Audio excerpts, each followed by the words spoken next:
ஊடல். ஊடேன்னா நடுவில், மையத்தில்னு அர்த்தம்.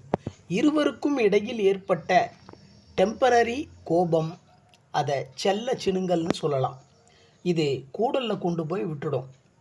திருவள்ளுவரும் பல கவிஞர்களும் இதைத்தான் பல காலமாக சொல்லிக்கிட்டே வராங்க. அதை அளவோட கையாண்டா கூடலாக மாறிடும். அதையே நீட்டிச்சா மேலும் விரிசலாக்கி பெரிய பிரிவு கொடுத்துடும். கூடலுங்கிறது இருவருக்கு மட்டுமே எழக்கூடிய ரகசிய மிஸ் அண்டர்ஸ்டாண்டிங். புரிஞ்சுக்குங்க. அதை சரியாக டச் பண்ணியோ டச் பண்ணுற மாதிரியோ புரிய வச்சா கூடலாகி இனிமை சேர்க்கும். ஊடல் யாருக்கு வேணால் வரலாங்க. காதலன் காதலி, கணவன் மனைவி, தகப்பன் பிள்ளை, ஏன் கடவுளுக்கும் பக்தனுக்கும் கூட வரலாம். இங்கே ஊடல் இருக்கலாங்க, தப்பு ஒன்றும் கிடையாது.